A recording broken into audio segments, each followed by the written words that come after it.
नमस्कार। SPT news में आपका स्वागत है। पेश है 20 जनवरी 2026 मंगलवार शाम 7:15 राजस्थान की बड़ी खबरें। राजस्थान हाईकोर्ट के सख्त रुख के बाद अब अस्पतालों में डॉक्टरों की समझ में नहीं आने वाली लिखावट का दौर समाप्त होगा। आगामी 1 फरवरी से प्रदेश के सभी डॉक्टरों और मेडिकल जूनिस्टों के लिए हाथ से लिखी मेडिकल और पोस्टमार्टम रिपोर्ट जारी करना पूरी तरह प्रतिबंधित होगा। अब हर घाव की चोट और मौत का कारण कंप्यूटर के साफ अक्षरों में दर्ज होगा। अक्सर अदालती कार्यवाही के दौरान डॉक्टरों द्वारा लिखी गई मेडिकल रिपोर्ट को पढ़ना न्यायाधीशों और वकीलों के लिए किसी पहेली को सुलझाने जैसा होता है। खराब हैंडराइटिंग के कारण न केवल कानूनी प्रक्रिया में देरी होती थी, बल्कि कई बार साक्ष्यों की गलत व्याख्या होने से न्याय मिलने में भी बाधा आती थी। इसी समस्या को जड़ से खत्म करने के लिए हाईकोर्ट ने डिजिटल रिपोर्ट का आदेश जारी किया गया है।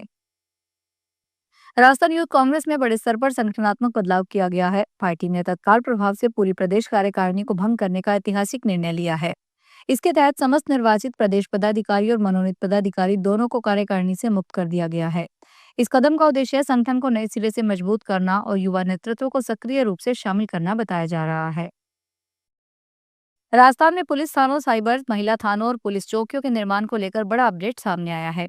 प्रदेश भर में 70 से ज्यादा पुलिस भवनों के निर्माण कार्यों को अलग अलग चरणों में है, लेकिन बजट की कमी, भूमि विवाद और निविदा अड़चनों के कारण कई प्रोजेक्ट अटक गए हैं। अब पुलिस आवासन विभाग ने सरकार से 45 करोड़ रुपए की तत्काल मांग की है। राजस्थान पुलिस आधारभूत संरचना विकास निगम लिमिटेड के जरिए प्रदेश के लगभग सभी संभागों में पुलिस अधोसंरचना को मजबूत करने का काम चल रहा है। इनमें वृत्त कार्यालय, पुलिस थाना भवन, साइबर थाना, महिला थाना, पुलिस चौकियां शामिल है। इंश्योरेंस क्लेम और अनुदानों की मांग को लेकर ऑफिस जा रहे किसानों को पुलिस ने बैरिकेड्स लगाकर रोक लिया। इसके बाद किसान धरने पर बैठ गए और बीकानेर से बाड़मेर की जाने वाले मेगा हाईवे जाम कर लिया। आलपुरा बॉर्डर से ट्रैक्टर लेकर आ रहे किसान वहीं धरना देने बैठ गए, नारेबाजी करने लगे और भजन गाने शुरू कर दिए। इससे पहले जब पुलिस ने आलापुरा से आ रहे आरएलपी नेता और किसानों को रोका, तो भीड़ ने पुलिस के बैरिकेड्स उठाकर फेंक दिए। किसानों का आरोप है कि इससे पहले 9 दिसंबर को भी उन्होंने धरना दिया था। अब तक की मांगों में 10% भी काम नहीं हुआ। प्रवर्तन निदेशालय ने मंगलवार को सबरीमाला मंदिर से सोना चोरी के मामले में धन शोधन की जांच के तहत 3 राज्यों में तलाशी अभियान शुरू किया। यह जानकारी आधिकारिक सूत्रों के अनुसार है। उन्होंने आगे बताया कि केरल, कर्नाटक और तमिलनाडु में लगभग 21 स्थानों पर धन शोधन निवारण अधिनियम के प्रावधानों के तहत छापेमारी की जा रही है।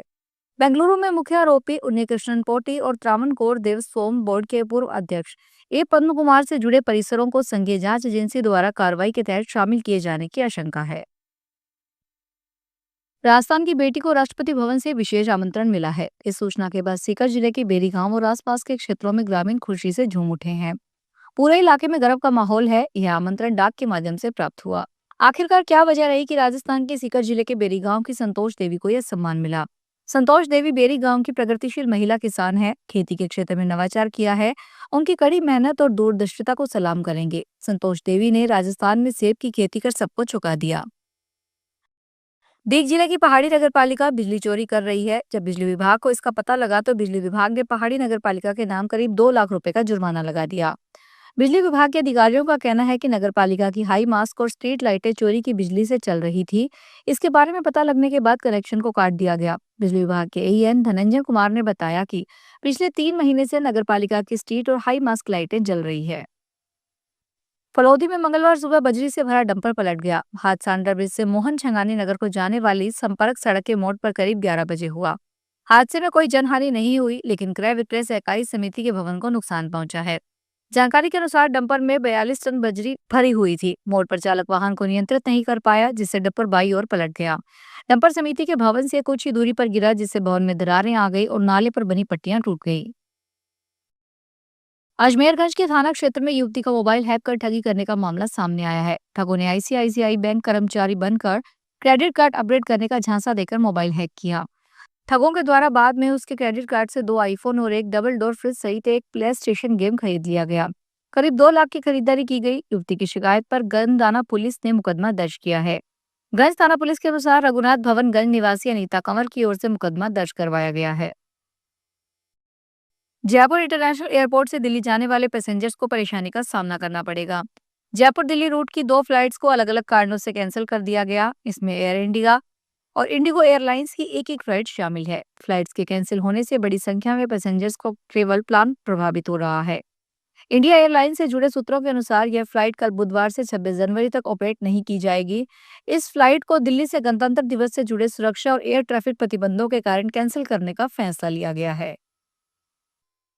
गणतंत्र दिवस 26 जनवरी को दिल्ली में परेड देखने वाले लोगों के लिए खास इंतजाम किए गए हैं। कर्तव्य पथ के आसपास 100 से ज्यादा जगहों पर हेल्प डेस्क बनाए जा रहे हैं। राजधानी दिल्ली में हर साल गणतंत्र दिवस को एक त्योहार की तरह मनाया जाता है। लोग पूरे जोश के साथ परेड देखने पहुंचते हैं। गणतंत्र दिवस परेड के दौरान कर्तव्य पथ पर इस बार 2500 कलाकारों का एक विशाल समूह प्रदर्शन के लिए तैयार है, जिसका मुख्य विषय वंदे मातरम की 150वीं वर्षगांठ है। कोटा के बोरखेड़ा थाना पुलिस ने 6 साल से फरार चल रहे 2000 के इनामी बदमाश और कोटा वक्फ कमेटी के डिप्टी चेयरमैन साजिद जावेद को गिरफ्तार किया है।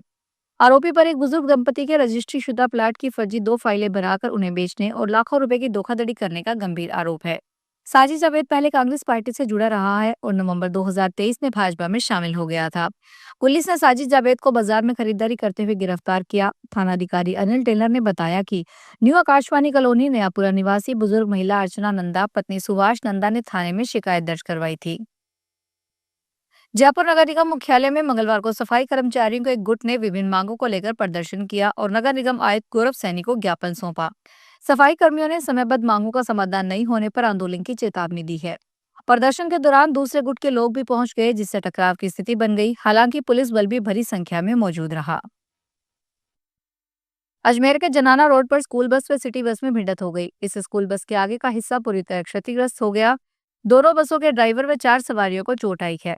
गनीमत रही कि बस में कोई स्कूली बच्चे नहीं थे और सिटी बस में भी ज्यादा सवारियां नहीं थी। सूचना के बाद कृष्णगंज थाना पुलिस मौके पर पहुंची और जांच में जुटी है। कृष्णगंज थाने के कांस्टेबल रामनिवास ने बताया कि मंगलवार को दोपहर करीब 12:30 बजे सिटी बस दोराई से जनाना जा रही थी और निर्जा मोदी स्कूल की बस जनाना से सिटी बस की तरफ आ रही थी। डूंगरपुर जिले के धम्बोला थाना क्षेत्र में बस स्टैंड के पास से 2 सूने घरों में चोरी की बड़ी वारदात हुई है। चोरों ने दोनों घरों से 7,25,000 रुपए नकद और करीब 20 लाख रुपए के सोने चांदी के जेवर और चांदी के सिक्के चुरा लिए। कुल मिलाकर 27,25,000 रुपए से अधिक का सामान चोरी हुआ है। पुलिस मामले की जांच कर रही है। धम्बोला निवासी निकुंज भट्ट और वर्तमान में डूंगरपुर में रहते हैं और हॉस्टल गांधी आश्रम सेवा संघ में वार्डन है। उनके घर में चोरी हुई है। उनकी पत्नी संगीता भट्ट भोगीलाल पंड्या पब्लिक स्कूल में अध्यापिका है। उनकी बेटी हिमानी भट्ट की शादी 10 फरवरी को होनी है। फिलहाल इस बुलेटिन में इतना ही, फिर हाजिर होंगे बड़ी खबरों के साथ।